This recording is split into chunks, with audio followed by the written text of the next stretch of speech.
नमस्कार दोस्तों, स्वागत है आपका आर के क्लासेस में। अभी हम लोग करने वाले हैं KBC nano Bihar special revision series होगा।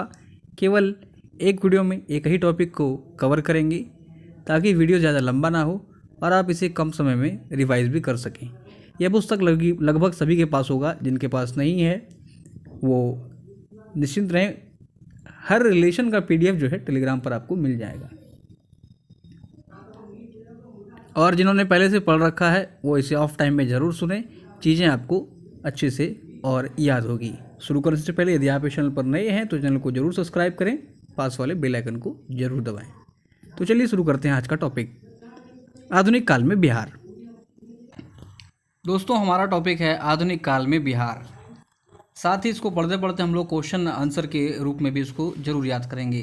कहता है कि फारूक शेर के शासनकाल में बिहार शहजादा मिर्ज़ा अहमद के नाम मात्र के अधिकार में दिया गया और बंगाल के नाजिम सुजाउद्दीन को उसका सहायक नियुक्त किया गया। सुजाउद्दीन ने बिहार का प्रशासन चलाने के लिए नवाब अली वर्दी खां को उपनवाब या नायाब नाजिम नियुक्त किया। देखिए, अगर हमसे सवाल पूछ ले कि बिहार का प्रशासन चलाने हेतु सुजाउद्दीन ने किसे उपनवाब नियुक्त किया था, तो ध्यान रखना है अली वर्दी खां को। कहता है 1739 ईस्वी में सुजाउद्दीन की मृत्यु के बाद अली वर्दी खां ने गिरिया के युद्ध में सुजाउद्दीन के राजवंशों को हराया। दूसरा सवाल ऐसे बन सकता है कि गिरिया का युद्ध जो है किसके बीच हुआ था, तो ध्यान रखना है अली वर्दी खान और सुजाउद्दीन के उत्तराधिकारी के बीच। 1740 में मुर्शिद कुली खां के वंशज सरफराज खां को विस्थापित कर बंगाल पर प्रत्यक्ष अधिकार कर लिया था अली वर्दी खां ने, तो ध्यान रखना है। ये एक पॉइंट इंपॉर्टेंट मिला। दूसरा ये गिरिया का युद्ध। आगे कहता है कि बिहार में प्रशासन को सुव्यवस्थित करने के पश्चात अली वर्दी खान ने अपने पोते सिराजुद्दौला को बिहार का नाम मात्र का उपदीवान बनाया। सवाल अगर पूछ ले कि सिराजुद्दौला को बिहार का उपनवाब किसने बनाया था, तो अली वर्दी खान ने। नेक्स्ट कहता है सिराजुद्दौला द्वारा अली वर्दी खान के खिलाफ किया गया विद्रोह वहाँ के तत्कालीन दीवान राजा जानकी राम के द्वारा विफल कर दिया गया। इम्पॉर्टेंट है, सिराजुद्दौला के जो द्वारा विद्रोह किया गया था उसको विफल किसने किया था? दीवान राजा जानकी राम। कहता है कि राजा जानकी राम के पश्चात राम नारायण को बिहार का दीवान बनाया गया। नेक्स्ट है अली वर्दी खां की मृत्यु 1756 में हो गई तथा सिराजुद्दौला बंगाल का नवाब बना। ध्यान रखिए, अली वर्दी खां के बाद बंगाल का नवाब कौन बना था? सिराजुद्दौला।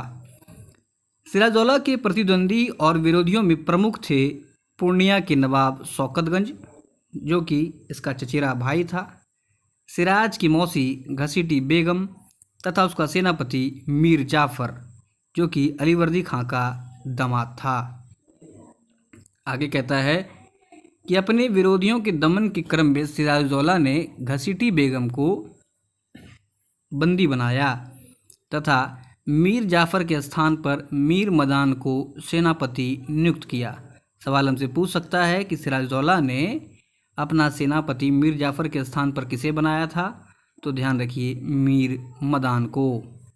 नेक्स्ट कहता है कि 1756 में मनिहारी के युद्ध में सिराज ने शौकत को पराजित किया और उसकी हत्या कर दी। ये शौकतगंज कहाँ का था? पूर्णिया का नवाब था, ध्यान रखिए। सवाल हमसे पूछ सकता है कि मनिहारी का युद्ध कब हुआ था? 1756 में। आगे कहता है 23 जून 1757 को पलासी नामक स्थान पर पलासी का युद्ध हुआ। ये डेट जरूर ध्यान में रखना है और बीपीएससी में कई दफ़ा ये क्वेश्चन पूछा गया है। कहता है कि पलासी के युद्ध के पश्चात लॉर्ड क्लाइव ने मीर जाफर को बंगाल का नवाब बनाया और मीर जाफर उसका सेनापति था। पलासी के युद्ध के पश्चात जो है ध्यान रखना है बंगाल का नवाब बनाया गया। लॉर्ड क्लाइव ने मीर जाफर के पुत्र मीरन को बिहार का उप दीवान नियुक्त किया। ध्यान रखना है इस बात को। लेकिन वह नाम मात्र का प्रशासक था, जबकि वास्तविक सत्ता बिहार के नायाब नाजिम राजा रामनारायण के हाथों में थी। नेक्स्ट है अलीगौर शाह आलम द्वितीय ने 1760 में पटना में घेरा डाला, लेकिन कैप्टन नॉक्स के नेतृत्व में ब्रिटिश सेना ने उसे मार भगाया। मुगल सम्राट आलमगीर द्वितीय की मृत्यु के बाद अली गौहर ने दिल्ली के सिंहासन पर अधिकार के लिए अंग्रेजों का सहयोग लिया था। पटना में अंग्रेजों की फैक्ट्री में अली गौहर का राज्याभिषेक हुआ था। ध्यान रखिए, हमसे पूछ सकता है कि अली गौहर का राज्याभिषेक कहाँ हुआ था, तो पटना में। नेक्स्ट कहता है कि 1760 में मीर जाफर के स्थान पर मीर कासिम को बंगाल का नवाब बनाया गया। नवाब मीर कासिम ने अपनी राजधानी मुर्शिदाबाद से हटा करके मुंगेर में स्थापित की। हमसे पूछ सकता है कि बंगाल के किस नवाब ने अपनी राजधानी मुर्शिदाबाद से मुंगेर स्थापित की थी, तो ध्यान रखना है मीर कासिम ने। आगे देखते हैं।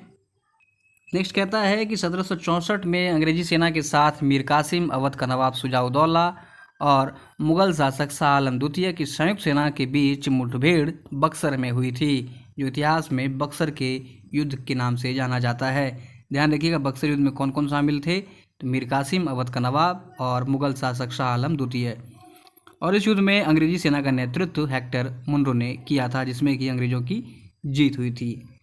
बक्सर युद्ध के पश्चात शाह आलम द्वितीय ने बिहार, बंगाल व उड़ीसा के क्षेत्रों में दीवानी वसूली का अधिकार जो है ईस्ट इंडिया कंपनी को दे दिया था। ध्यान रखिएगा, सवाल हमसे पूछ ले कि बंगाल, बिहार एवं उड़ीसा क्षेत्रों में दीवानी का अधिकार ईस्ट इंडिया कंपनी को किस शासक ने दिया था, तो शाह आलम द्वितीय ने। कहता है लॉर्ड क्लाइव ने 1765 में बंगाल एवं बिहार के क्षेत्रों में द्वैत शासन लागू किया। ठीक है, इस समय बिहार का प्रशासन मिर्जा मोहम्मद कजीम खान, जो कि मीर जाफर का भाई था, इसके पास था, तथा उसकी सहायता के लिए एक उप सूबेदार धीरज नारायण राजा नारायण राय का भाई था। क्लाइव ने सितंबर 1765 में कजीम खां को पद से हटा करके उसके स्थान पर धीरज नारायण को नियुक्त किया। राजा राम नारायण और राजा सिताब राय बिहार के महत्वपूर्ण उप प्रांतपतियों में से थे। ध्यान रखिएगा, पटना में स्थित अंग्रेजों की फैक्ट्री व्यापारिक केंद्र के मुख्य अधिकारी मिडलटन को राजा धीरज नारायण और राजा सिताब राय के साथ एक प्रशासन मंडली की सदस्य 1766 में नियुक्त किया गया था। आगे कहता है कि धीरज नारायण को 1767 में हटा करके सिताब राय को कंपनी के द्वारा नायाब दीवान बनाया गया तथा थॉमस रमवोल्ड को पटना फैक्ट्री का मुख्य अधिकारी नियुक्त किया गया था। तो इसमें जो भी इम्पोर्टेंट फैक्ट थे उसको हम लोगों ने देखा।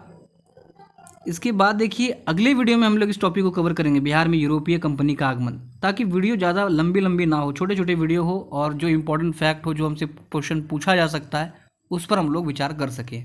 मिलते हैं जल्दी अगले लेक्चर में। धन्यवाद।